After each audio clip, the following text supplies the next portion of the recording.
Hello, I'm EGYPTNILE, and sadly, I'm not going to be working on ATR's, which is African Traditional Religions podcast this week. I'll be working on it next week, and if you're interested in being a part of it, you can comment below or DM me on Instagram, which will be linked in the description. But I wanted to start this off by saying that this video is just for fun, it's not facts, and it's just a theory that I want to show similarities in between Beyond Two Souls and Stranger Things, which is like one of my most favorite TV shows, well, Netflix series, and one of my favorite video games I've ever played. But yeah, I just wanted to make a fun little video for entertainment purposes.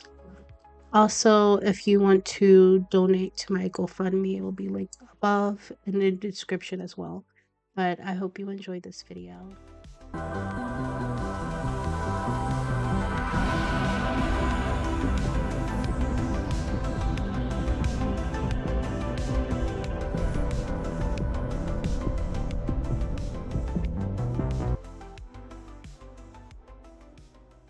We all know the groundbreaking Netflix show Stranger Things about a girl named Eleven that has special abilities and pretty much experimented on and tested by the government as a kid. Now, have you heard of Beyond Two Souls? It's a game from 2013 created by Exotic Dream. It starts off with a young woman that has a shaved head at a police station getting questioned by this. The images, the sounds, the smell. I need to remember. Put things in order right up to this moment. Remember who I am. If I had to say how it all began. By this scene alone, it drags you in needing more questions, but it jumps you into another timeline as a kid. You see, this game has multiple storylines surrounding Jordy as a kid, as a teen, and as an adult.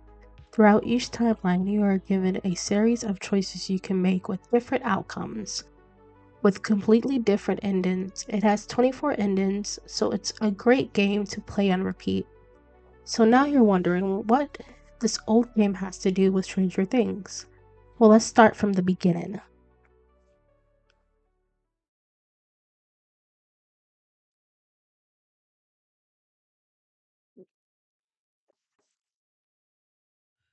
Jordy's verse 11's childhood. Jordy's childhood was somewhat a mixture of normal and abnormal. She was adopted into a normal family with what seems like two loving parents, until one day she sneaks outside to play with kids in the neighborhood, playing a snowball fight. One kid chokes her out of defense. Her secret powers, which she calls Aiden, defends her by choking out the other kid, being scared after the kid yells out, "A dirty, rotten witch! What's going on here? She's a witch! I'm telling you! Jodie Holmes is a witch!" Come on, let's go. Come on. It reminds me of the time when Eleven saves Mike from bullies, and then the bully cries to the police about her, calling it. What'd you just say? Said she's a freak. The only difference is Jordy's father gets mad at her, yelling at her that she wasn't supposed to play with the other kids, and tells her to go to her room. You get a somewhat dark scene of what some kind of monster attacking her. Same way a monster was going after Will in season 1, having been trapped in upside down most of the season, while with Jordy, her parents were able to get her safely. Will wasn't so lucky, especially not his hip. Back to Jordy. The next day, she meets a doctor named Nathan, aka Papa. You are like Papa! Really? I'm like that psychotic son of a bitch? She tells him about Aiden and shows him her abilities. Then soon after meeting him, her parents thinks it's best to let her stay with Nathan at a government-run place. She goes through experiments and testings to see how far her abilities could go and how to control them. But it was only her and Aiden. While with 11, she didn't really have parents to raise her. She was raised by the government side by side with other children that have special abilities.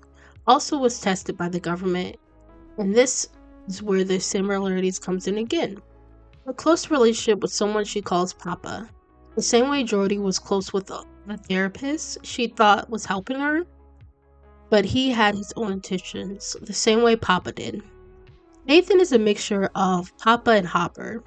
At moments he seemed like he genuinely cared for her and just wanted to protect her, and at other moments he cared more about what Jody can do for him and the government. Eleven was lucky to leave as a kid, while Jody was stuck being an experiment until an adult. Which brings up the next similarities, which is Jordy's versus Eleven's teen years and adult years. Jordy's teen years were very different from 11, because Jordy wasn't able to escape as a kid. But yet there are some similarities still. Where Jordy was tested, it was on a military base, so she was able to see other people still. She had enough of being inside and never being around other kids her age, so one day Nathan decided to let her go to a birthday party of some random teen on base. That doesn't go well. As well as a second time she goes out as a teen to a bar, this time staking out, she nearly gets raped and ends up killing people. Similar to Eleven's incident with Angela. Although she didn't use her powers for that, it got her into trouble, and she got sent back to Papa. There's where she goes through experiments again since she lost her powers. She is trying to get them back again.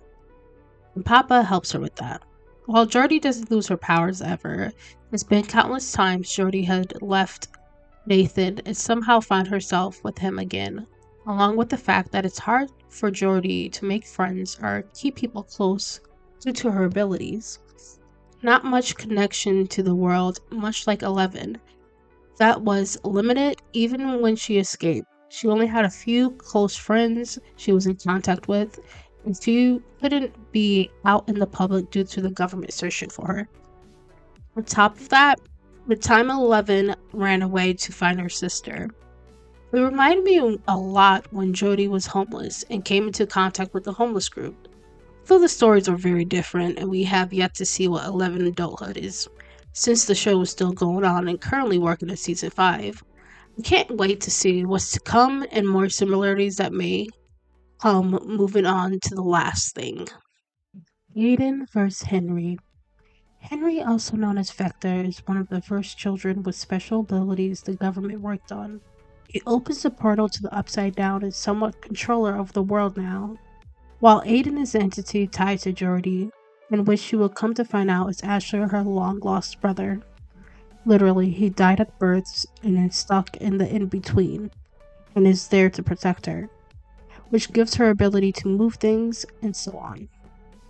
While Henry isn't tied to 11, but they were raised in the same place, and they were like brother and sister. Henry has the same abilities much like 11, but even stronger than her. They are both similarly have control and access to another dimension.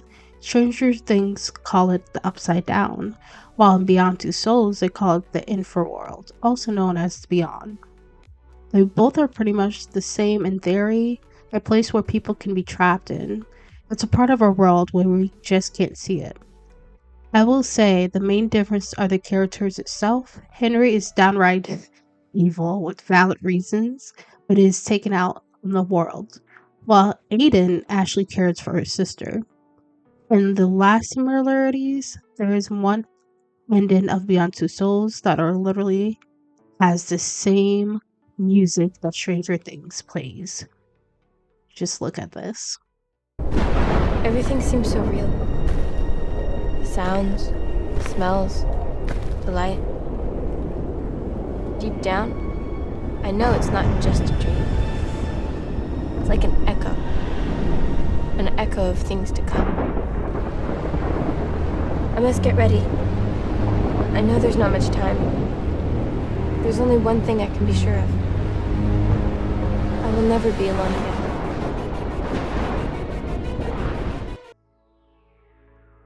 With all that being said, I know that Stranger Things and Beyond Two Souls is completely different. One is a video game, one is a show from Netflix. So of course it's going to be very different.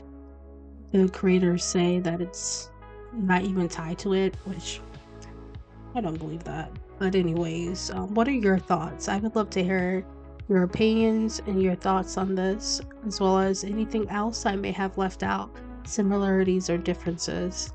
I definitely want to make more content like this. If you enjoy it, please like and subscribe. And yeah, like I said below, like I said before, just comment below or what your ideas or similarities that I may have missed out. But until next time, I see you and have a good one. Thank you, it's over. Oh, what's that leaving me so unsatisfied? Tell me what to do, what's left to do. Exchanges of love's people bow the mind. What do people who shake their face do when it's all fucked, when they're trapped?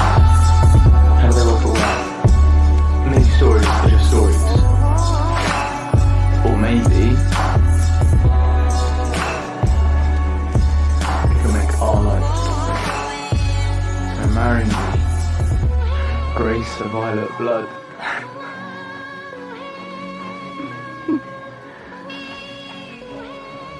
Very sweet.